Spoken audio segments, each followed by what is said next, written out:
Quelques minutes s'écoulèrent dans un silence absolu. Artyom, décidant qu'ils étaient seuls, se remit à se contorsionner pour s'asseoir. Ses jambes et ses bras engourdis par des liens trop serrés étaient douloureux. Il se rappela les paroles de son père adoptif, qui lui avait un jour expliqué que si on gardait ne fût-ce qu'un bandage ou un garrot trop longtemps, les tissus pouvaient commencer à se nécroser. Mais, se dit-il, quelle différence désormais? « Ennemi couché, silencieux !» fit soudain une voix. « Drone tiré, aiguille qui paralyse. »« Pas la peine !» dit Artyom en s'immobilisant docilement. « Pas la peine de tirer !» Un espoir naquit en lui. Peut-être qu'en discutant avec son geôlier, il parviendrait à le convaincre de les aider à s'enfuir. Mais de quoi discuter avec un sauvageon qui ne comprenait sans doute qu'un mot sur deux? « Qui est le grand ver ?» lança-t-il, la première question qui lui passait par la tête. « Le grand ver fait la terre, il fait le monde, il fait l'homme. Le grand ver est tout. Le grand ver est la vie. Les ennemis de grand ver, hommes de machine, sont la mort. »« Je n'ai jamais entendu parler de lui, » dit Artyom, en choisissant soigneusement ses mots. « Où vit-il ?»« Le grand ver ici vit, à côté, autour. Tous les chemins le grand ver creuse. Homme dit après que lui a fait. Non. Le grand ver, il donne la vie, il prend la vie. Creuse nouveaux chemins. Les gens vivent dedans. Les gens bien vénèrent grand ver. Les ennemis de grand ver veulent tuer. Les hiérophantes disent ainsi. Qui sont les hiérophantes? Des vieillards avec cheveux sur la tête. Eux seuls peuvent. Ils savent. Ils écoutent les volontés de grand ver. Ils les disent aux gens. Les gens de bien font comme ça. Les mauvais n'écoutent pas. Les gens mauvais sont des ennemis. Les bons les mangent. Se rappelant la conversation qu'il avait entendue, Artyom commençait à comprendre. Le vieillard qui avait narré la légende du grand ver devait être un de ces hiérophantes. Mais le hiérophante dit qu'il ne faut pas manger les hommes. Il dit que le grand ver pleure quand un homme mange un autre homme, objecta Artyom, qui s'efforçait de s'exprimer aussi simplement que le sauvageon. Manger des hommes est contre la volonté du grand ver. Si nous restons ici, on va nous manger. Le grand ver sera triste, le grand ver va pleurer, ajouta-t-il prudemment. Bien sûr que le grand ver pleurera, lança une voix moqueuse dans l'obscurité. Les sentiments, c'est bien joli, mais rien ne remplace une bonne dose de protéines. Celui qui venait de parler était le même vieillard que précédemment. Artyom avait reconnu son timbre et ses intonations. Se trouvait-il là depuis longtemps? S'y était-il glissé subrepticement à l'instant? Quelle que fût la réponse à ces questions, tout espoir de sortir de la cage venait de s'envoler. Une autre idée traversa l'esprit d'Artyom et le fit frissonner. Heureusement, Anton n'avait toujours pas repris conscience et ne pouvait pas l'entendre. « Et l'enfant?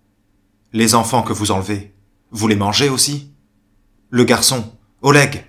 demanda-t-il dans un souffle, en fixant les ténèbres de ses yeux écarquillés. « Nous ne mangeons pas les petits, » répondit le sauvageon, alors qu'Artyom s'attendait à entendre la voix du vieillard. « Les petits ne peuvent pas être méchants. Ils ne peuvent pas être ennemis. Nous prenons les petits pour expliquer comment vivre. Nous leur parlons de grand ver. Nous leur apprenons à vénérer. »« C'est très bien, Drone, » fit le vieillard. « C'est mon élève favori. »« Qu'est-il arrivé au garçon que vous avez enlevé la nuit dernière? Où est-il? C'est votre créature qui l'a kidnappé, je le sais, lança Artyom. »« La créature? Et qui les a engendrées, ces créatures ?»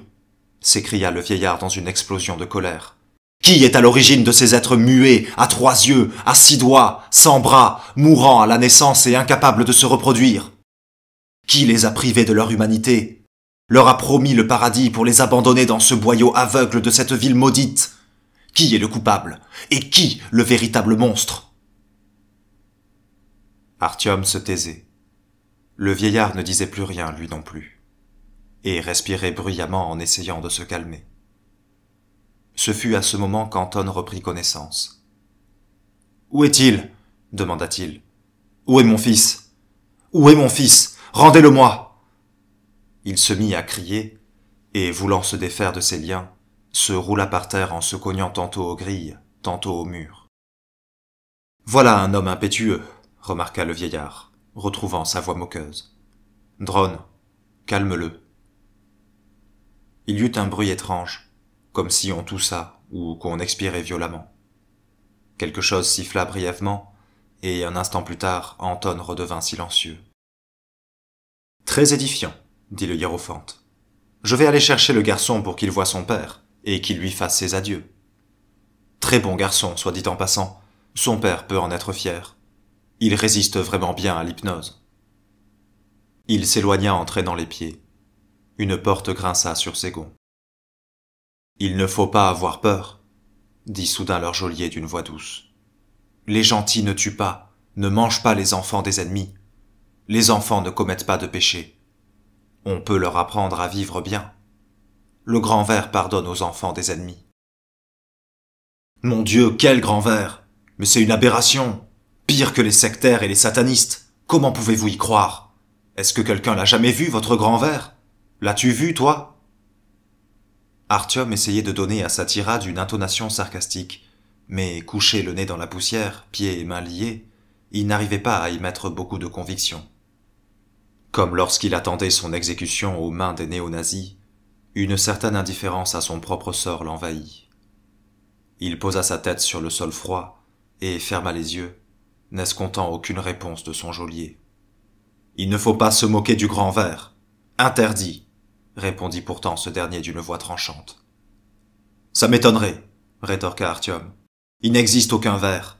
Et les tunnels, ce sont les hommes qui les ont creusés. Ils sont tous répertoriés sur les cartes. Il y en a même une circulaire. C'est le territoire de la Hanse. Il n'y a que des hommes pour bâtir ainsi. Je parle, mais tu sais sans doute même pas ce que c'est qu'une carte. » « Je sais, » dit calmement Drone. « J'apprends avec le hiérophante. Il nous a montré. Sur la carte, il manque beaucoup de chemins. Le grand ver a fait de nouveaux chemins. Ils ne sont pas sur la carte. Même ici, c'est chez nous. Il y a de nouveaux chemins, des chemins sacrés, et ils ne sont pas sur la carte. Les hommes des machines font des cartes, ils croient qu'ils creusent les chemins. Idiots et fiers. Ils ne savent rien. Pour ça, le grand ver les punit. « Pourquoi punit-il » demanda Artyom qui n'avait pas compris. « Pour leur orgueil » articula soigneusement Drone. « Pour l'orgueil » confirma la voix du hiérophante. Le grand ver créa l'homme en dernier, et il fut son enfant préféré, car il lui avait donné ce dont il avait privé tous les autres, la raison. Il savait que la raison était dangereuse, aussi avait-il commandé à l'homme « Vis en paix avec toi-même, avec le monde, avec la vie, avec toutes les créatures, et vénère-moi. » Ensuite le grand ver s'enfuit dans les tréfonds de la terre, mais juste avant de partir, il promit de revenir, et enjoignit aux hommes de se conduire comme s'il était toujours à leur côté. Et les hommes obéirent à leur Créateur. Ils vécurent en paix avec la terre qu'il avait créée, en paix les uns avec les autres, et avec toutes les autres formes de vie. Ils vénéraient le grand ver, et ils eurent des enfants qui à leur tour eurent des enfants. Et de père en fils, et de mère en fille, ils se transmettaient les paroles du grand ver. Puis ceux qui avaient entendu les commandements directement de sa bouche moururent, et moururent leurs enfants. Génération après génération, tous passaient de vie à trépas. Mais le grand ver ne revenait pas. Alors, les uns après les autres, les hommes se détournèrent de lui et de ses commandements. Et sont apparus ceux qui prétendirent que le grand ver n'existait pas, qu'il n'avait jamais existé. D'autres attendaient que le grand ver revienne pour châtier les blasphémateurs, qu'il les anéantisse par le feu de ses yeux, qu'il les dévore, qu'il fasse s'effondrer les tunnels où ils vivent. Mais le grand ver ne revenait pas et pleurait sur l'humanité, et ses larmes montaient des profondeurs, inondant les galeries les plus profondes. Et ceux qui avaient renié leur Créateur dirent que nul ne les avait créés, qu'ils avaient existé de tout temps. L'homme était si parfait, si puissant qu'il ne pouvait avoir été créé par un ver de terre. Et ils proclamèrent « La terre est notre, ainsi qu'elle l'a été et qu'elle le sera. Et tous les chemins et tunnels ne sont pas l'œuvre du grand ver, mais notre œuvre et celle de nos ancêtres. » Ils allumèrent de grands foyers et commencèrent à massacrer les autres espèces, en décrétant que toute vie leur appartenait et que sa raison d'être était d'assouvir leur appétit. Et ils construisirent les machines pour tuer plus vite, pour semer la mort, pour détruire la vie créée par le grand ver, pour soumettre son monde à leur volonté. Et même alors, il ne remonta pas des profondeurs où il s'était exilé. Et ils rirent de bon cœur en continuant à œuvrer contre sa volonté et ses commandements. Enfin, ils décidèrent de l'humilier, en construisant des machines qui auraient son apparence. Une fois les machines construites, ils entrèrent à l'intérieur et dirent en riant qu'ils pouvaient désormais prendre les commandes du grand ver. Et pas seulement d'un, mais de dizaines. La lumière se déversait de leurs vers. Le tonnerre grondait lorsqu'ils se déplaçaient, et les gens allaient et venaient dans cette parodie de leur créateur. « Nous avons créé le ver, et non l'inverse, » disaient-ils. Mais cela ne leur suffit pas. La haine grandissait dans leur cœur, et ils décidèrent de détruire la terre où ils vivaient. Ils ont alors construit des milliers de machines différentes, celles qui exhalaient des flammes, celles qui crachaient de l'acier, celles qui déchiraient la terre en lambeaux. Ainsi débutèrent la destruction systématique du monde et l'éradication de tout ce qu'il portait de vivant. Le grand ver ne put en supporter davantage, et il maudit les hommes.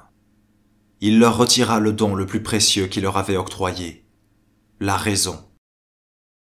Sous le joug de la démence, les hommes lancèrent leurs machines les uns contre les autres et commencèrent à se massacrer entre eux. Ils ne se rappelaient plus pourquoi ils commettaient de telles atrocités, mais ils continuaient, incapables de s'arrêter. C'est ainsi que le grand ver châtia l'homme pour son orgueil. « Mais pas tous les hommes ?» demanda une voix enfantine. Non. Il y avait ceux qui de tout temps se souvenaient du grand ver et le vénéraient. Ils avaient renoncé aux machines et à la lumière pour vivre en paix avec la terre. Ils ont gagné leur salut, car le grand ver n'a pas oublié leur fidélité. Il leur a laissé la raison, et leur a promis le monde lorsque ses ennemis seraient terrassés. Et il en sera ainsi. « Et il en sera ainsi !» reprirent en chœur le sauvageon et l'enfant. « Oleg !» appela Artyom, qui avait reconnu dans la voix enfantine des intonations familières. Le garçon ne répondit pas. À ce jour, les ennemis du grand ver vivent dans les tunnels qu'il a creusés, car ils n'ont nulle part où se terrer. Mais ils continuent à vénérer leurs machines, et non lui. La patience du grand ver est immense. Elle a enduré des siècles d'excès de l'humanité.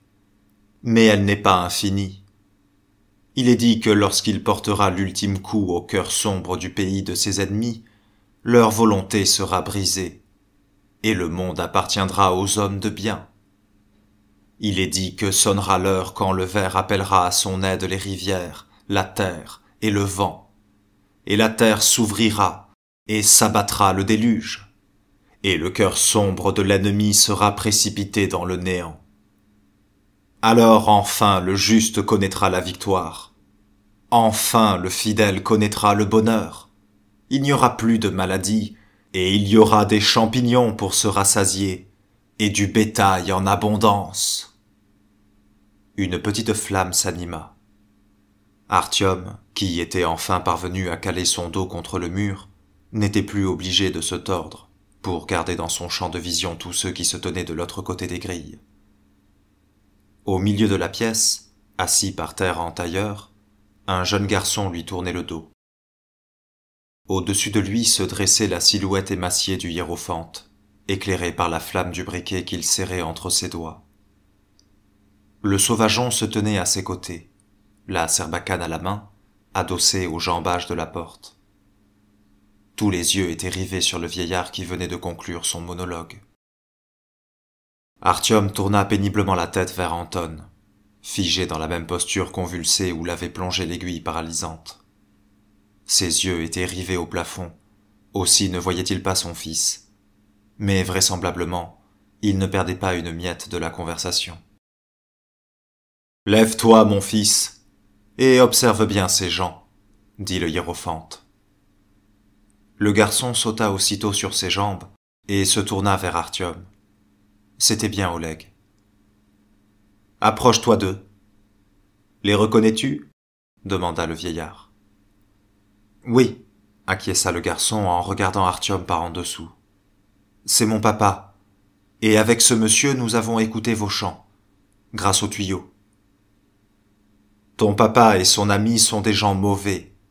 Ils se sont servis des machines et ont voulu tuer le grand ver. Tu nous as raconté à moi et à tonton Vartan ce que faisait ton papa quand les gens mauvais ont décidé de détruire le monde. Tu t'en souviens ? » « Oui, » opina à nouveau Oleg. « Raconte-nous ça une fois encore, » demanda le vieillard, en changeant le briquet de main. « Mon papa travaillait au RVA. Je voulais devenir comme lui plus tard, quand je serai grand. » Artyom sentit sa gorge s'assécher. Comment n'avait-il pas su déchiffrer cette énigme ? Voilà d'où le garçon tenait son vieil écusson, et la raison pour laquelle il se disait lui aussi un spécialiste en missiles, comme le défunt Tretiak. Sur l'ensemble des survivants réfugiés dans le métro, les anciens militaires des forces de frappe conventionnelles et nucléaires se comptaient sur les doigts d'une main, et 2 d'entre eux se trouvaient à Lakievskaya. Était-ce vraiment le fruit du hasard ? Un spécialiste en missiles. Ces gens-là ont fait plus de mal au monde que tous les autres réunis. Ils s'occupaient des machines qui ont brûlé et détruit la Terre, et presque toute la vie qu'elle portait. Le grand ver pardonne à de nombreux égarés, mais pas à ceux qui ont donné l'ordre de détruire le monde et d'y semer la mort, ni à ceux qui l'ont exécuté. Ton père a infligé une douleur insupportable au grand ver. Ton père a détruit notre monde de ses mains. Sais-tu ce qu'il mérite ? Fit le vieillard, dont la voix gagna en sévérité et prit des échos métalliques. La mort ? Demanda le garçon, l'air incertain. Son regard allait du hiérophante à son père. La mort, confirma le hiérophante. Il doit mourir. Plus tôt mourront les méchants qui ont fait mal au grand ver, plus vite ses promesses s'exauceront, et le monde appartiendra aux hommes de bien. Alors papa doit mourir, acquiesça Oleg. Voilà qui est très bien, dit le vieillard en passant avec douceur sa main dans les cheveux du gamin. Et maintenant, va, joue encore un peu avec tonton Vartan et les autres. Mais attention, prends garde à ne pas tomber dans le noir. Drone, accompagne-le, je vais rester encore un peu avec eux. Reviens dans une demi-heure avec les autres, et n'oublie pas les sacs, on a de la cuisine à faire. La flamme s'éteignit.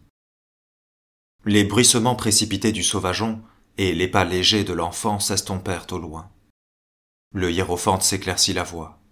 « Je vais un peu causer avec toi, si tu n'y vois pas d'objection, » dit-il.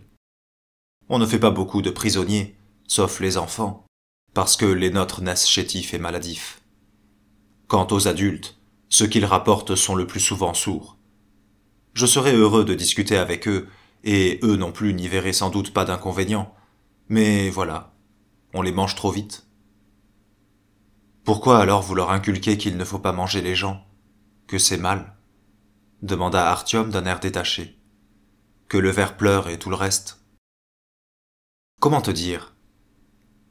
C'est pour leur avenir. Vous ne verrez jamais ce moment, ni moi non plus d'ailleurs. Mais c'est maintenant qu'il faut poser les fondements de la future civilisation, d'une culture qui vivra en harmonie avec la nature. Pour eux, le cannibalisme est un mal nécessaire. Sans les protéines animales, tu ne vas pas loin. Mais l'enseignement perdurera, et quand le besoin direct de tuer et de bouffer ses semblables disparaîtra, ils devront cesser cette pratique. C'est à ce moment que le grand ver se rappellera à leurs bons souvenirs. Dommage que ni toi ni moi ne verrons cette époque formidable. Le vieillard émit à nouveau un rire désagréable. Vous savez, j'ai déjà vu tellement de choses dans le métro, dit Artyom, Dans une station, ils pensent que si on creuse assez longtemps, on peut ouvrir un chemin vers les enfers. Dans une autre, que nous vivons déjà aux portes du paradis, car la dernière bataille entre le bien et le mal est finie, et ceux qui ont survécu sont les élus promis à la vie éternelle dès l'avènement du règne divin. Après tout ça, je vous avoue que votre histoire de verre ne sonne pas d'une manière très convaincante. Vous, au moins, vous y croyez? Quelle différence? Qu'importe mes croyances et celles des autres hiérophantes, s'esclaffa le vieillard. Il te reste peu de temps à vivre, quelques heures tout au plus. Alors je vais te raconter quelque chose. Il est impossible d'être plus honnête qu'avec celui dont on sait qu'il emportera nos confidences dans sa tombe. En vérité, ce que je crois n'a aucune importance. L'important, c'est ce en quoi croient les gens. Pas facile de croire en un Dieu que tu as toi-même créé. Le hiérophante s'interrompit un moment avant de reprendre. Comment te l'expliquer? Quand j'étais à l'université, j'ai étudié la philosophie et la psychologie, même si cela ne te dira pas grand-chose. J'avais un professeur qui enseignait la psychologie cognitive, un homme savant, capable de classer tout le processus de la pensée. L'écouter était un vrai plaisir. Et justement, comme beaucoup de jeunes de mon âge, je me posais la question de l'existence de Dieu. Je lisais différents livres sur le sujet. J'en débattais dans la cuisine jusqu'au petit matin. Enfin, comme tout le monde, quoi. Et je penchais plutôt pour une réponse négative. Et puis un jour, je me suis dit que c'était justement ce professeur, un grand connaisseur de l'âme humaine, qui pourrait me donner une réponse précise à cette question douloureuse. Je suis allé dans son bureau comme si je venais discuter d'un exposé, et puis je lui ai demandé « D'après vous, Ivan Mikhaïlitch, existe-t-il vraiment, ce Dieu ?» Sa réponse m'a abasourdi. « Pour moi, me dit-il, la question ne se pose même pas. Je viens d'une famille croyante, et je suis habitué à l'idée qu'il existe. De toute manière, pour moi, la question n'est pas tant celle d'un savoir théorique que d'un comportement quotidien. Ma foi n'est pas dans la certitude absolue de l'existence d'une force supérieure, mais dans le fait que je respecte et applique les commandements, que je prie tous les soirs et que je vais à l'église. Cette démarche me fait me sentir mieux, plus serein. Et voilà. » Le vieillard se tut. « Et alors ?» demanda Artyom, ne supportant plus le silence qui se prolongeait. « Alors, la foi dans le grand ver n'a aucune espèce d'importance, mais les commandements qu'on a mis dans la bouche d'un Dieu vivent des siècles. Le tout est de créer un Dieu et de lui apprendre les mots qui conviennent. Et crois-moi, le grand ver n'est pas pire que d'autres, et il survivra à nombre d'entre eux. » Artyom ferma les yeux. Ni Dronne, ni le chef de cette peuplade étrange, ni même les organismes mutants comme Vartan, ne remettaient jamais en cause leur foi dans le grand ver. Pour eux, c'était une réalité, la seule explication de ce qu'ils voyaient autour d'eux, la seule voie qui les dirigeait dans l'action, la seule qui leur permettait de jauger le bien et le mal. À quoi d'autre pouvait croire un homme qui n'aurait jamais vu que le métro? Mais il y avait dans les légendes du grand ver autre chose, quelque chose qu'Artyom ne parvenait pas à saisir pour le moment. « Pourquoi insistez-vous autant sur les machines? Qu'y a-t-il de mal dans des mécanismes, l'électricité, la lumière, les armes à feu? Comment voulez-vous que votre peuple survive sans cela? »« Qu'y a-t-il de mal dans les machines ?» lança le vieillard, et ses intonations changèrent du tout au tout. La patience et la bienveillance feinte, avec lesquelles il s'exprimait quelques minutes plus tôt, s'étaient envolées. « Tu ne comptes tout de même pas me faire un sermon sur l'utilité des machines à une heure de ta mort? Mais regarde autour de toi. Seul un aveugle ne verrait pas que si l'humanité est redevable à quelque chose de son déclin, c'est bien à sa trop grande dépendance des machines. Comment oses-tu glorifier le rôle de la technologie, ici, dans ma station? Toi, un moins que rien. » Artyom ne s'attendait pas à ce que sa question, bien moins subversive que la précédente, portant sur la foi dans le grand ver, provoque une telle réaction chez le vieillard. Ne sachant que répondre, il se tut. Dans l'obscurité, on entendait la respiration lourde du hiérophante, et les malédictions qu'il marmonnait en essayant de se calmer. Il ne reprit la parole que quelques minutes plus tard. « J'ai perdu l'habitude de discuter avec les infidèles. » Aux intonations de sa voix, Artyom sut que le vieillard avait repris le contrôle de lui-même. « Je cause, et les jeunes qui n'arrivent pas. Les sacs ne sont toujours pas là. » Il avait appuyé sur le mot sac, et s'était aménagé une pause théâtrale dans le discours. « De quel sac parlez-vous » demanda Artyom, mordant à l'hameçon. « On va vous préparer. J'avais à un moment évoqué des supplices, mais je m'étais mal exprimé. Le grand ver n'aime pas la cruauté inutile. À quoi bon torturer les gens si, à peine la première question posée, on vous fournit déjà toutes les réponses? J'avais en tête toute autre chose. Quand nous nous sommes rendus compte avec les collègues que le cannibalisme était tellement enraciné ici et qu'on ne pouvait rien y faire, nous avons décidé de nous pencher sur l'aspect culinaire de la question. Quelqu'un alors s'est souvenu que les Coréens, avant de préparer du chien, l'enferment vivant dans un sac et le tabassent à mort à coups de bâton. La viande gagne en qualité, elle devient souple et tendre. Je n'ai rien contre la mise à mort avant les coups de bâton, mais pour déclencher une hémorragie interne, il n'y a pas le choix. Une recette, c'est sacré, conclut le vieillard, qui alluma même son briquet pour admirer l'effet produit par ses paroles. Mais je ne comprends pas ce qui les retient, pourvu qu'il ne soit rien arrivé. Sa phrase fut coupée par un cri perçant. On entendait des hurlements, des pas de course, des pleurs d'enfants et des sifflements menaçants. Il y avait du grabuge dans la station. Le hiérophante, inquiet, se concentra sur le bruit, puis il éteignit son briquet et se figea dans l'obscurité. Quelques minutes plus tard, des pas lourds résonnèrent sur le seuil, et quelqu'un lança d'une voix étouffée.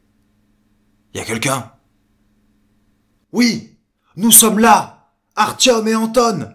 cria Artyom de toutes ses forces, en espérant que le hiérophante ne dissimulait pas dans ses robes une serbacane avec des aiguilles empoisonnées. « Ils sont ici, couvre-nous !» cria quelqu'un. Une lumière aveuglante jaillit. Le vieillard se précipita vers la porte, mais l'homme qui se tenait dans l'embrasure le renversa d'un coup derrière la nuque. Le hiérophante émit un râle et tomba. « Garde la porte !» Il y eut une détonation. Du crépi se détacha du plafond, et Artyom ferma les yeux. Quand il les rouvrit, dans la pièce se tenaient deux hommes harnachés et équipés d'une manière que le jeune homme n'avait jamais vue auparavant. Ils portaient de lourds gilets pare-balles par-dessus des uniformes moulants noirs, et étaient armés d'AK de petite taille, munis de visées laser et de silencieux. Cette panoplie déjà impressionnante était complétée par des casques à visière en titane, comme ceux des forces spéciales de la Hanse, et de larges boucliers métalliques avec des fentes pour les yeux. L'un d'entre eux portait sur le dos un lance-flamme. Ils balayèrent la pièce du faisceau d'une lampe puissante et longue, ressemblant à une matraque. « Cela ?» demanda l'un des hommes. « Oui, » répondit l'autre. Le premier étudia la serrure quelques instants, recula pour prendre de l'élan, sauta et heurta la grille de sa botte. Les gonds rouillés ne supportèrent pas l'impact et la porte tomba à un pas d'Artyom. L'homme s'agenouilla devant lui et souleva sa visière. Melnik l'observait les yeux plissés. D'un large couteau denté, il trancha les liens qui lui maintenaient les bras et les jambes. Puis il libéra Anton. « Vivant !» constata avec satisfaction Melnik. « Tu pourras marcher ?» Artyom opina, mais ne parvint à se dresser sur ses jambes. Son corps ankylosé refusait de lui obéir. Plusieurs hommes entrèrent en courant. Deux d'entre eux adoptèrent une position défensive près de la porte. Le détachement ne comprenait que 8 soldats.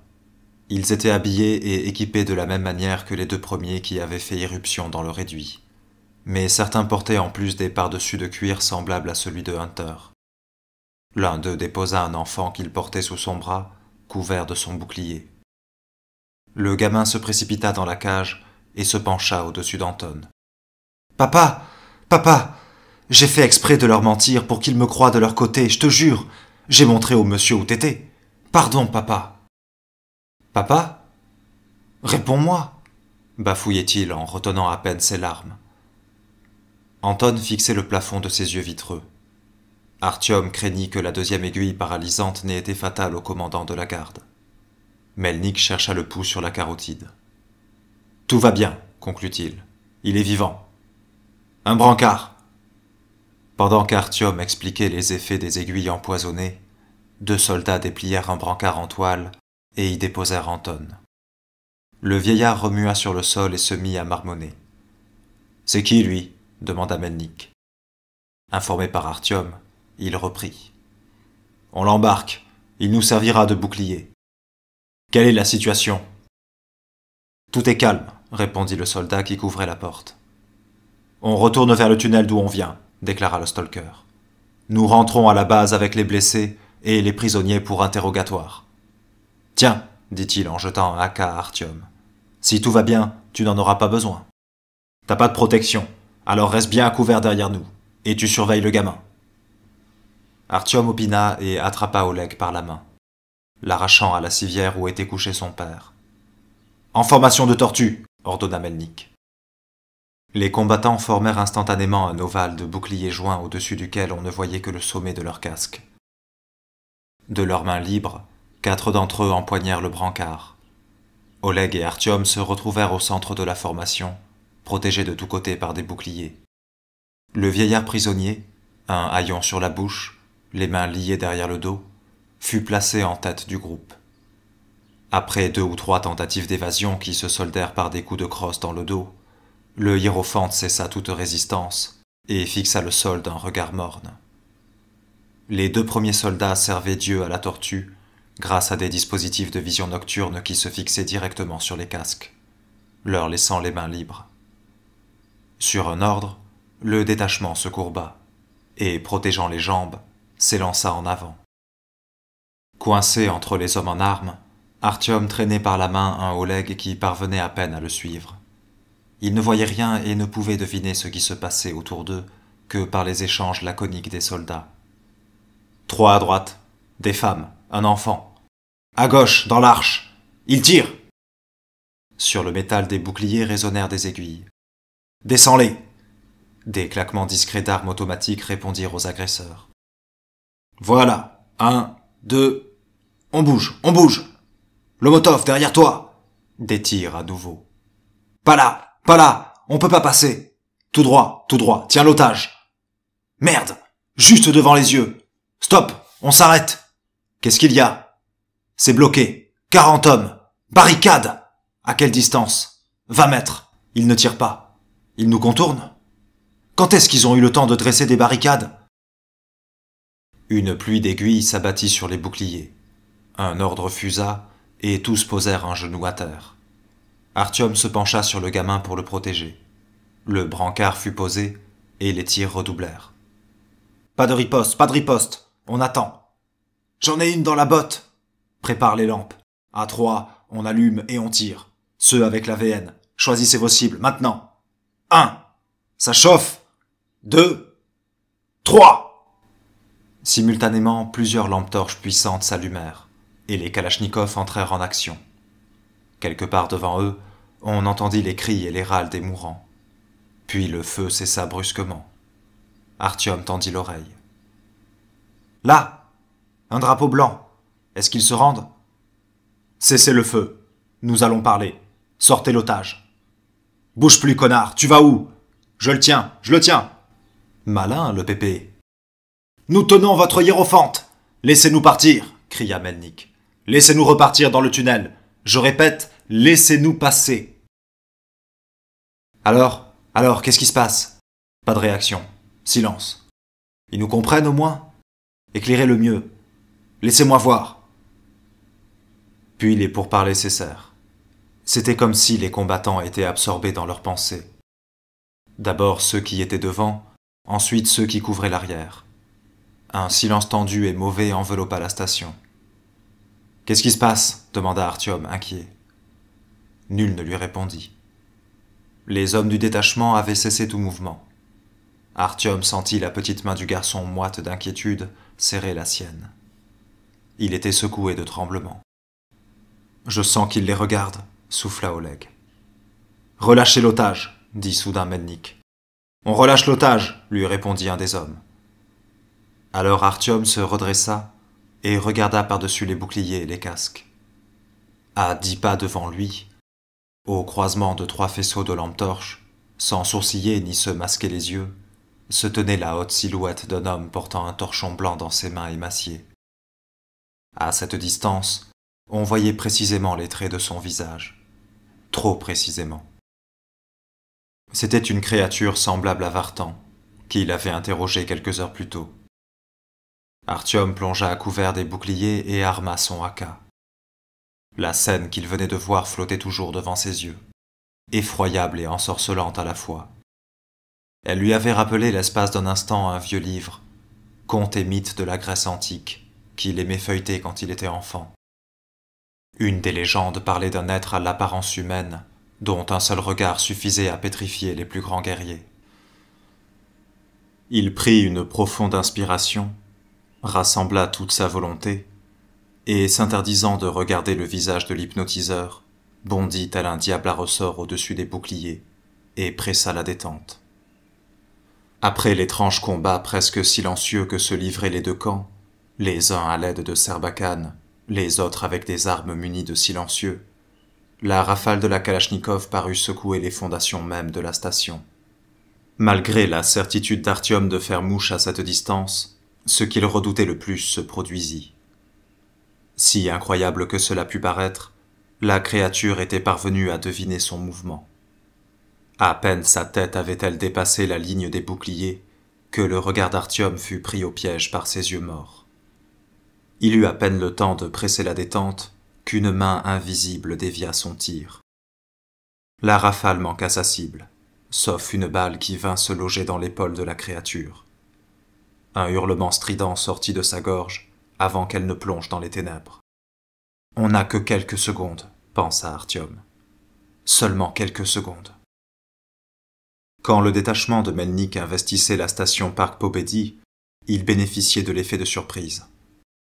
Mais maintenant que les sauvageons avaient pu organiser leur défense et placer en première ligne les mutants, les chances de traverser le barrage qu'ils avaient tressé étaient nulles.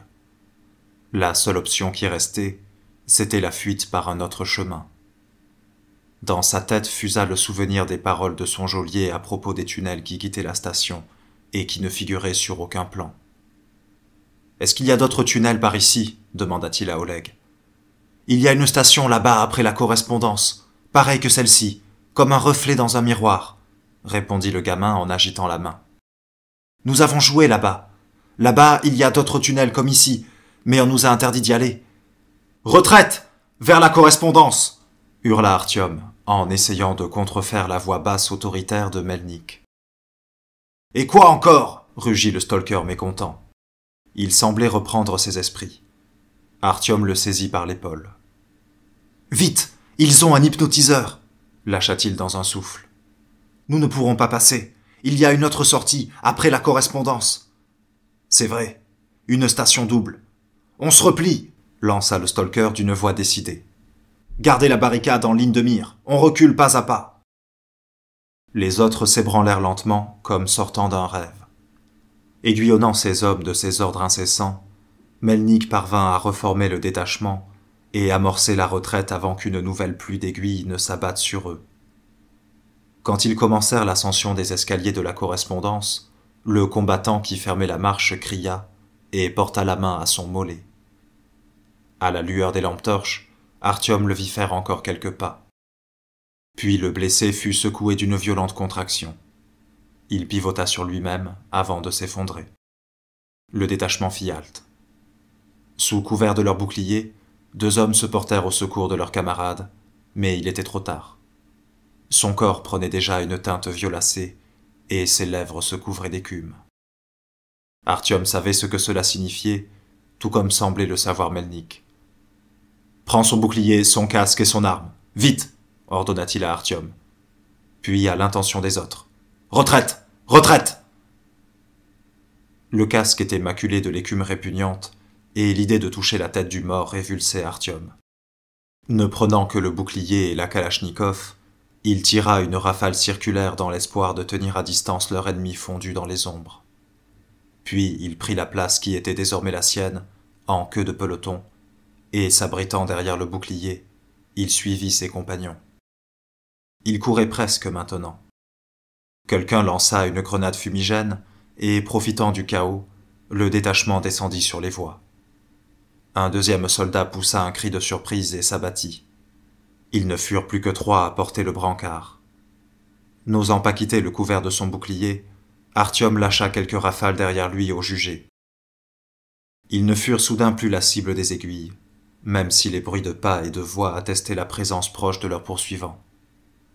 Rassemblant tout son courage, Artyom osa un bref coup d'œil. Le détachement se trouvait à une dizaine de mètres de l'entrée du tunnel. Les premiers soldats venaient d'y poser le pied, et 2 d'entre eux se retournèrent, prêts à couvrir leurs camarades. Mais cette manœuvre était inutile. Les sauvageons avaient l'air peu enclins à les suivre hors de la station. Rassemblés en demi-cercle, les serbacanes baissés, les mains tendues pour se protéger de la lumière aveuglante, ils attendaient en silence. « Ennemis du Grand Vert, écoutez-moi !» Le chef barbu, celui-là même qui donnait les ordres durant l'interrogatoire, sortit de la foule. « Les ennemis vont dans les couloirs sacrés du Grand Vert. Les gens bien ne vous suivent pas. Aujourd'hui, y aller est interdit. Grand danger, mort, damnation. Les ennemis rendent le vieux hiérophante et s'en vont. »« On le garde, on ne les écoute pas, » ordonna aussitôt Melnik. « On continue. » Ils se remirent en route prudemment. Artyom et les soldats qui fermaient la marche progressaient à reculons, en gardant en ligne de mire la station qu'ils venaient de quitter. Dans un premier temps, personne ne les suivit. Depuis la station leur parvenaient des éclats de voix. Une dispute avait commencé, d'abord doucement, puis le ton était monté. « Drone ne peut pas! Drone doit aller! Suivre professeur! Interdit d'aller! Arrêtez! Arrêtez !» Une silhouette sombre s'élança des ombres dans les faisceaux des lampes torches avec une telle célérité qu'il était impossible de faire mouche. Dans son sillage, d'autres suivirent. Ne parvenant pas à mettre en joue le premier sauvageon, un des soldats lança quelque chose dans leur direction. « À terre! Grenade !» Artyom se jeta à plat ventre sur les traverses, se protégeant la tête de ses mains et ouvrant grand la bouche ainsi que le lui avait appris son père adoptif. Le tonnerre et l'onde de choc de l'explosion malmenèrent ses tympans et le clouèrent au sol. Il resta couché ainsi plusieurs minutes, clignant des yeux, s'efforçant de reprendre ses esprits, avec un bourdonnement incessant dans la tête et des papillons de lumière devant les yeux. Les premiers sons à atteindre sa conscience étaient les mêmes paroles répétées sans cesse. « Non, non, ne tire pas, ne tire pas, ne tire pas. Drone n'a pas d'arme, ne tire pas. » Artyom leva la tête et regarda autour de lui. Dans la lumière des lampes torches, les mains levées au-dessus de la tête, se tenait le sauvageon qui avait été leur geôlier. 2 hommes le tenaient en joue et attendaient les ordres. Les autres se relevaient en s'époussetant. Une poussière lourde volait autour d'eux, et une fumée âcre parvenait de la station. « Ça s'est effondré » demanda quelqu'un. « D'une seule grenade. Tout le métro tient avec des bouts de ficelle. En revanche, ils ne pourront plus nous attaquer. Il leur faudra du temps pour déblayer les décombres. »« Attachez celui-là, il vient avec nous. On y va, ne l'embinons pas. On ne sait pas combien de temps il leur faudra pour réagir, » ordonna Melnik. Ils ne firent halte qu'1 heure plus tard, 1 heure durant laquelle ils rencontrèrent plusieurs bifurcations. Chaque fois, le stalker dut choisir leur chemin. À un des embranchements, d'énormes gonds en fonte, qui jadis devaient porter de lourds volets, étaient scellés dans les murs. À côté gisaient les débris de vantaux hermétiques. Ils ne virent rien d'autre digne d'intérêt. Le tunnel était désert, noir et sans vie. Il progressait lentement car les jambes du hiérophante prisonnier le trahissaient, et il tomba à plusieurs reprises. Drone avançait à contre-cœur en marmonnant sans cesse quelque chose à propos d'interdit et de damnation, jusqu'à ce qu'il soit bâillonné. Quand le stalker autorisa enfin une halte et envoya en reconnaissance, 50 mètres en amont et en aval, les 2 hommes équipés d'appareils de vision nocturne, le vieillard épuisé se laissa choir. Le sauvageon, en émettant des mugissements implorants à travers son bâillon, parvint à se faire conduire auprès de son professeur. Il s'agenouilla à ses côtés et lui caressa doucement la tête de ses mains menottées. Le petit Oleg se jeta sur le brancard où gisait son père et s'effondra en larmes. La paralysie d'Anton était passée, mais il était toujours inconscient comme la première fois. Le stalker avait entraîné Artyom un peu plus loin, et ce dernier, ne pouvant plus contenir sa curiosité, demanda « Comment nous avez-vous retrouvés ? Je pensais que c'était fini, qu'ils allaient nous manger. » « Nous n'avons pas eu besoin de vous chercher. Vous avez laissé la draisine exactement sous la trappe. Les gardes l'avaient trouvée une demi-heure après votre départ, lorsqu'ils n'ont pas vu Anton revenir pour le thé. Seulement, ils n'ont pas eu le courage d'y aller. Ils sont partis faire un rapport en laissant un homme en faction. On s'est vraiment manqué d'un cheveu. Ensuite, j'ai dû retourner à la Smolenskaya pour chercher des renforts. On s'est préparé dans l'urgence, mais tout prend du temps. Il nous a fallu trouver l'équipement adapté. C'est à la Mayakovskaya que j'ai commencé à comprendre. Là-bas, il y avait aussi un tunnel latéral effondré où on s'est séparés, Tretiak et moi, pour trouver l'entrée de la zone D6. Nous étions éloignés d'une 50aine de mètres. Je suppose qu'il s'en est approché plus que moi. Nous avons été séparés que pendant 3 minutes. Je l'appelle, pas de réponse. Je reviens en courant vers lui, et il est étendu raide, bleuâtre, soufflé, avec cette saloperie autour de la bouche. J'abandonne les recherches et le ramène à la station. En chemin, l'histoire d'Arkady Semyonovitch et du garde empoisonné m'est revenue en tête. J'ai vérifié. Tretiak avait une aiguille dans la jambe. C'est là que tout a commencé à s'emboîter dans ma tête. Je t'ai envoyé un coursier pour que tu restes à la station. J'ai réglé mes affaires et pris le chemin du retour. Malheureusement, t'étais déjà parti. Ils sont aussi à la Mayakovskaya ? S'étonna Artyom. Comment est-ce qu'ils y arrivent depuis Parc Pobedi ? Voilà comment ils y arrivent, dit le stalker en enlevant son lourd casque pour le poser. Tu m'excuseras, mais tu n'es pas la seule raison de notre venue. Nous sommes aussi en mission de reconnaissance. Je pense qu'ici également il y a un passage vers le métro 2. C'est par là que tes cannibales arrivent jusqu'à la Mayakovskaya. D'ailleurs, là-bas, ils ont les mêmes problèmes qu'ici. La nuit, des enfants disparaissent de leur station. Ils peuvent sévir aussi dans d'autres secteurs du métro sans qu'on n'en entende jamais parler. Ça signifie... Vous voulez dire... lâcha Artyom avant de s'interrompre. Ces déductions lui semblaient si invraisemblables qu'il n'arrivait pas à les formuler oralement. D'après vous, il y a ici une entrée dans le métro 2 ? Se pouvait-il que le portail vers D6, cette ombre mystérieuse du métro, se trouvât tout près ? La tête d'Artyom se remplit illico de toutes les légendes, récits, racontards et théories à propos du métro 2 qu'il avait entendu au cours de sa vie. Même l'histoire des observateurs invisibles que lui avaient conté les 2 originaux, rencontrés à la station Polianka. Il regarda instinctivement tout autour de lui, s'attendant à voir l'indicible. « Je te dirai même davantage, » reprit le stalker avec un clin d'œil. « Je pense que nous y sommes déjà. » Artyom n'en croyait pas ses oreilles. Empruntant sa lampe à l'un des militaires, il se mit à examiner les parois du tunnel. Il sentait sur lui des regards étonnés, conscient qu'il passait pour un imbécile, mais il n'y pouvait rien. Il ne savait pas très bien lui-même ce qu'il s'attendait à voir en arrivant dans le métro 2. Des rails en or ? Des gens vivant comme on vivait jadis, ignorant tout de l'existence actuelle, dans une abondance digne des contes de fées ? Des dieux ? Il couvrit toute la longueur du tunnel entre les 2 éclaireurs, et, n'ayant rien trouvé, partit retrouver Melnik. Le stalker était en pleine discussion avec l'homme qui gardait les prisonniers. « Qu'est-ce qu'on fait des otages ? On les passe en perte ?» demandait celui-ci, l'air maussade. « On va d'abord discuter un peu. » Il se pencha et retira le bâillon de la bouche du vieillard. Puis il fit de même avec le second prisonnier. « Professeur, professeur, Drone va avec toi. Je vais avec toi, professeur, s'égosilla le sauvageon, qui se balançait au-dessus du vieillard gémissant. Drone brave l'interdit. Drone est prêt à mourir des mains des ennemis du grand ver. Mais Dron va avec toi, jusqu'au bout. » « Qu'est-ce qu'il y a après? Qu'est-ce que c'est que cette histoire de verre? Quel couloir sacré ?» demanda Melnik. Le vieillard se taisait. Jetant un regard effrayé à leur escorte, Dron s'empressa de répondre. « Les chemins sacrés du Grand Ver. Interdiction pour les gens bien d'y aller. Le Grand Ver peut s'y montrer. L'homme peut le voir. Interdiction de regarder. Seulement les hiérophantes peuvent. Dron a peur, mais il va quand même. Dron va avec professeur. »« Quel ver ?» demanda le stalker en plissant les yeux.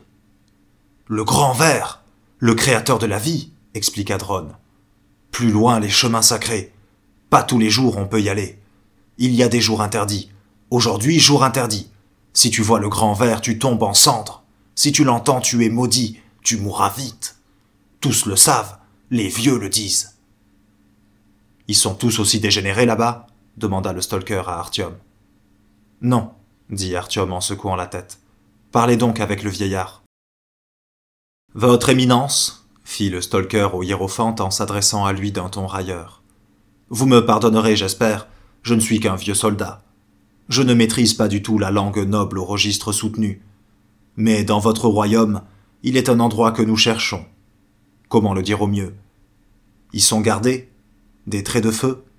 Les raisins de la colère? » Il observait attentivement le visage du vieillard dans l'espoir que celui-ci réagisse à une de ces métaphores. Mais l'autre se taisait obstinément, en le fixant par en dessous. « Les larmes brûlantes des dieux ?» continuait-il sous les yeux ahuris de ces hommes et d'Artyom. « Les foudres de Zeus ?» « Cessez vos bouffonneries » lâcha dédaigneusement le vieillard, réagissant enfin. « Il ne sert à rien de piétiner le sacré de vos sales bottes de militaires. »« Des missiles ?» dit Melnik en changeant brusquement de ton. « Des silos de missiles tactiques dans la proche banlieue moscovite, à la sortie du tunnel de la Mayakovskaya ? Vous comprenez sûrement de quoi il est question. Nous devons nous y rendre, et vous feriez mieux de nous aider. »« Des missiles » répéta lentement le vieillard, comme s'il voulait évaluer la saveur de ce mot. « Les missiles. Vous avez quoi? La cinquantaine, non? Vous devez encore vous en souvenir. Le SS-18 fut surnommé par l'Occident Satan. C'était le seul éclair de lucidité d'une humanité aveugle de naissance. N'en avez-vous pas eu assez? Vous avez anéanti le monde, et vous n'en avez pas assez? Écoutez, votre éminence, nous n'avons pas le temps pour ça, le coupa Melnik. Je vous laisse 5 minutes. Il fit craquer ses articulations et se massa les paumes des mains. Le vieillard se courba. Il semblait que ni l'aspect martial du stalker et de ses hommes, ni la menace latente dans sa voix ne parvenaient à l'impressionner. « Et que comptez-vous faire » railla-t-il. « Me torturer? Me tuer? Rendez-moi service. Je suis vieux de toute façon, et notre foi manque de martyrs. Alors tuez-moi, tout comme vous avez tué des centaines de millions d'autres gens. Tout comme vous avez tué le monde dans lequel je vivais, notre monde. Allez, pressez la détente de votre arme maudite comme vous avez pressé les boutons et les détentes de dizaines de milliers d'autres engins de mort. » La voix du vieillard, faible et chevrotante au début, prenait des résonances d'acier. Malgré ses cheveux blancs et mêlés, ses mains liées et sa petite taille, il n'inspirait plus la pitié. Il émanait de lui une force étrange. Chacun de ses mots portait plus de conviction et de menace que le précédent. « Vous n'aurez pas à m'étrangler de vos propres mains. Vous n'aurez pas à assister à mon agonie. Soyez maudits avec toutes vos machines. Vous avez enlevé toute valeur à la vie comme à la mort. Vous me prenez pour un imbécile. Mais les véritables imbéciles, c'est vous, vos pères et vos enfants. N'était-ce pas une dangereuse folie que d'essayer de façonner la terre et de soumettre la nature à votre volonté pour l'exploiter jusqu'au trognon? Et ensuite, par haine de vous-même et de vos semblables, d'essayer d'en finir avec elle pour de bon? Où étiez-vous quand le monde tombait en morceaux? En avez-vous été témoin? Avez-vous vu ce que j'ai vu? Les cieux d'abord enflammés, puis couverts de nuages de pierre, les fleuves et les mers bouillonnants, recrachant sur le rivage leurs habitants ébouillants et vifs, puis se figeant dans un étau de glace, le soleil disparaissant du firmament pour de longues années, les bâtiments tombant en poussière en l'espace d'une seconde, et ceux qui s'y trouvaient réduits en cendres. Avez-vous entendu leur appel à l'aide, et ceux des hommes mourant d'épidémie, et ceux des mutilés, des irradiés? Les avez-vous entendus vous maudire? Regardez-le, il désigna Drone. Regardez tous ceux qui n'ont pas de bras, pas d'yeux, 6 doigts. Même ceux d'entre eux qui ont développé de nouvelles capacités vous accusent. Le sauvageon était tombé à genoux et buvait avec vénération chaque parole proférée par le hiérophante. Artyom lui-même ressemblait à ce moment à un désir semblable. Même les hommes du détachement reculèrent d'un pas. Seul Melnik continuait à regarder le vieillard droit dans les yeux. « Avez-vous assisté à l'agonie du monde ?» poursuivait ce dernier. « Comprenez-vous qui emporte le blâme? Qui connaît le nom de ceux qui, d'une simple pression sur un bouton, sans même voir ce qu'ils commettaient, effaçaient de la surface de la terre des centaines de milliers de vies humaines? Qui transformait les forêts infinies en déserts brûlés? Qu'avez-vous fait de ce monde, de mon monde? Comment avez-vous pu assumer la responsabilité de le réduire à néant?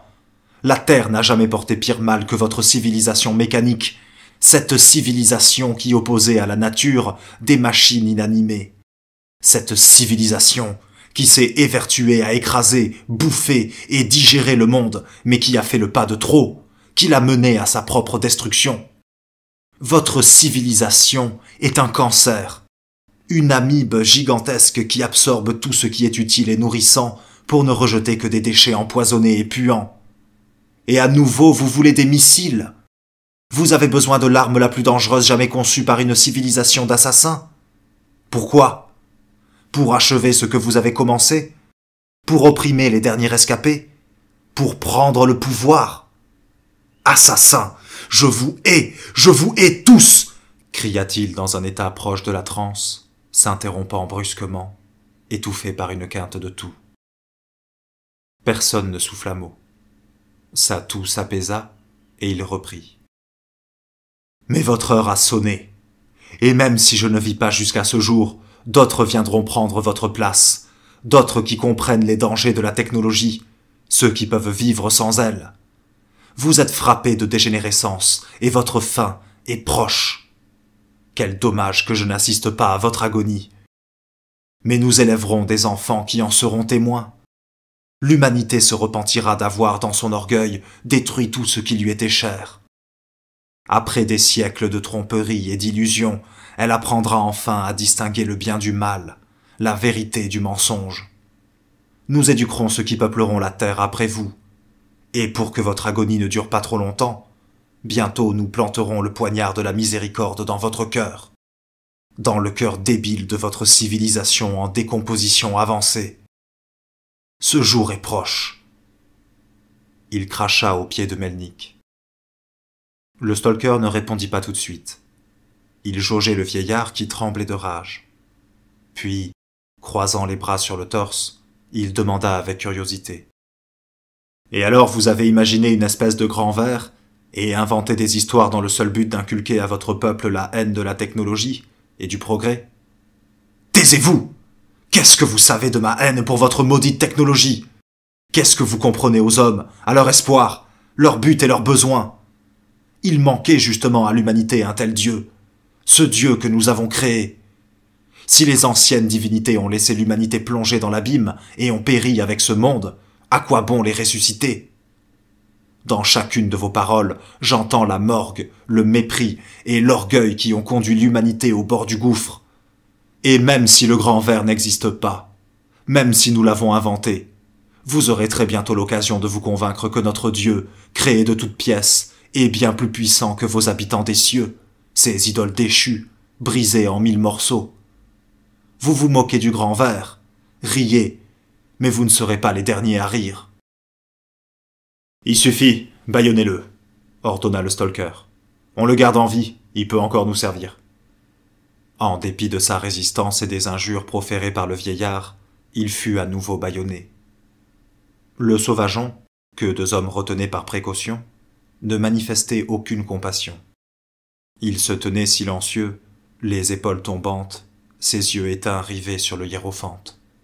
« Professeur ? Qu'est-ce que ça veut dire?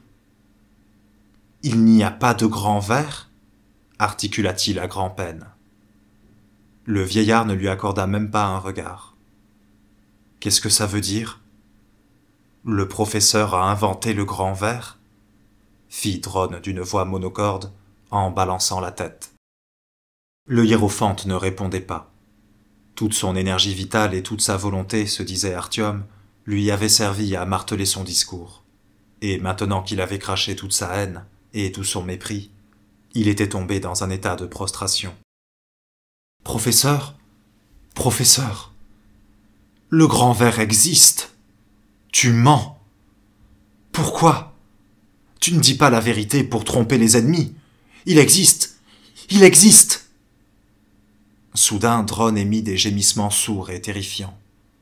On y entendait un tel désespoir qu'Artyom eut envie de s'approcher de lui et de le consoler. Le vieillard semblait avoir fait ses adieux à la vie et ne prêtait plus aucune attention à son disciple. Des questions d'une autre nature le préoccupaient désormais. « Il existe! Il existe! Nous sommes ses enfants, nous sommes tous ses enfants. Il existe! Il a toujours été et il sera là à jamais. Si le grand verre n'existe pas, ça veut dire que nous sommes seuls, tout seuls. » Le sauvageon, livré à lui-même, traversait une terrible crise. Drone entra dans une sorte de transe. Il secouait la tête comme s'il voulait oublier ce qu'il venait d'entendre. Il mugissait une seule et même note, et les larmes qui coulaient de ses yeux se mélangeaient avec la bave qui dégoulinait sur son menton. Il ne prenait pas la peine de s'essuyer. Ses mains agrippaient son crâne rasé. Ses gardes le lâchèrent et il tomba, collant les mains à ses oreilles, se frappant la tête avec une force toujours accrue, jusqu'au moment où il fut pris de spasmes convulsifs. Son cri submergea le tunnel. Les soldats essayèrent de le calmer, mais même les coups n'interrompaient que l'espace d'une seconde le hurlement qui sortait de sa poitrine. Melnik observait d'un œil mécontent le cannibale en transe. Il dégrafa son holster, dégaina son stechkin au silencieux, le pointa sur Drone et pressa la détente. On entendit un bruit sec, et le sauvageon pris de convulsions s'affaissa. Le hurlement indistinct qui sortait de la gorge de Drone se brisa net, mais l'écho répéta durant quelques secondes encore son dernier cri, comme prolongeant sa vie l'espace d'un instant. À cet instant seulement, Artyom comprit le mot que hurlait le sauvageon dans les dernières secondes de sa vie. Seul. Le stalker rangea le pistolet dans son holster. Artyom ne put lever les yeux sur lui et poursuivit l'examen attentif du corps désormais paisible de Drone, ainsi que du hiérophante assis non loin. Celui-ci n'avait eu aucune réaction à la mort de son disciple. Lorsque le claquement sec du coup de feu avait retenti, il avait à peine bougé.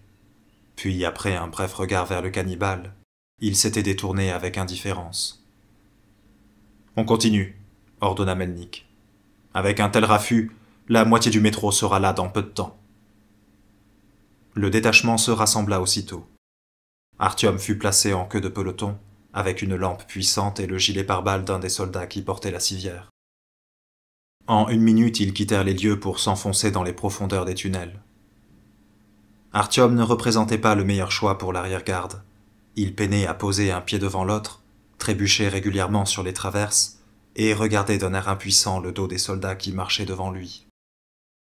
Il entendait encore les ultimes lamentations de Drone et se sentait gagné par son désespoir, son désenchantement et son refus de croire qu'en ce monde sinistre, l'homme était livré à lui-même.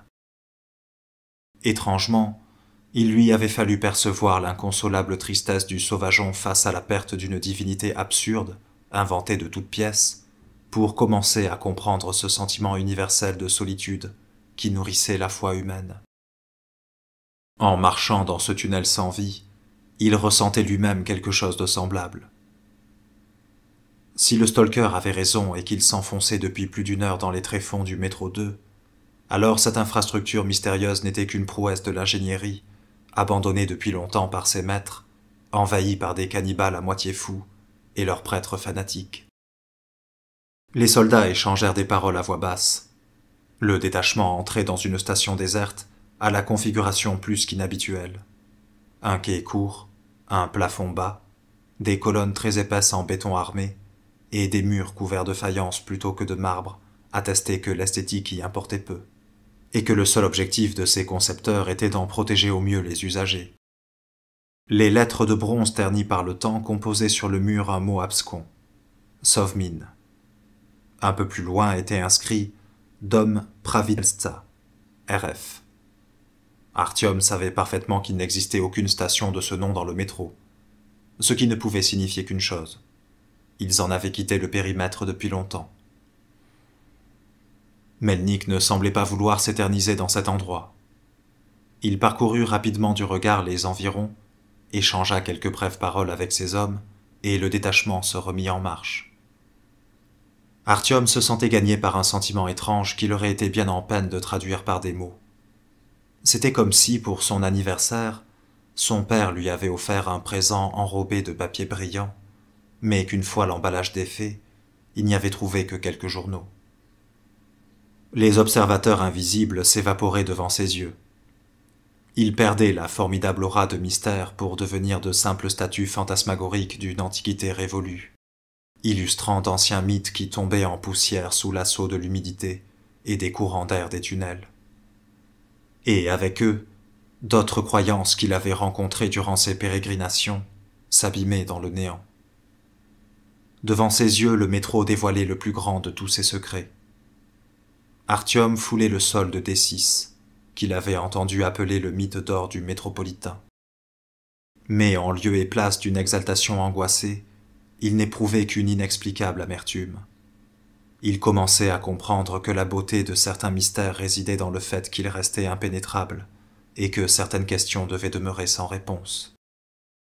Artyom sentit la morsure du froid sur sa joue, là où le souffle des tunnels avait caressé le sillage d'une larme. Il secoua la tête comme l'avait fait tout récemment le sauvageon abattu. Il fut parcouru d'un frisson sans savoir si c'était à cause du courant d'air qui charriait l'humidité du tunnel, ou d'un sentiment aigu de solitude et d'abandon. L'espace d'un instant, tout perdit son sens. Sa mission, les efforts de l'humanité pour survivre dans ce monde nouveau, et même la vie dans toutes ses manifestations. Elle ne portait rien en son sein, rien qu'un tunnel obscur d'une longueur différente pour chacun, dans lequel on devait marcher à l'aveugle de la station naissance à la station trépas. Ceux qui cherchaient la foi en cherchaient en vérité des embranchements latéraux. Mais des stations, il n'y en avait que 2, et le tunnel n'existait que pour les relier l'une à l'autre, ce qui interdisait l'existence même d'une bifurcation. Quand Artyom recouvra ses esprits, il se rendit compte qu'il s'était laissé distancer d'une dizaine de pas. Il ne comprit pas aussitôt ce qu'il avait arraché à ses pensées. Puis il remarqua dans une des parois une porte entrebâillée, dont s'échappait un tumulte croissant qui ressemblait à un grondement ou à un gargouillement sourd. Sans doute était-il à peine audible lorsque ses compagnons étaient passés devant l'interstice, mais on ne pouvait plus l'ignorer. Une centaine de mètres le séparaient désormais du reste du groupe. Réprimant l'envie de se précipiter à sa poursuite, Artyom retint son souffle, s'approcha de la porte et la poussa. Derrière s'ouvrait un couloir long et spacieux, au fond duquel se découpait le carré noir d'une issue. C'était de cet endroit précis que s'échappait le grondement, rappelant de plus en plus le rugissement d'un animal colossal. Il ne trouva pas le courage de franchir le seuil.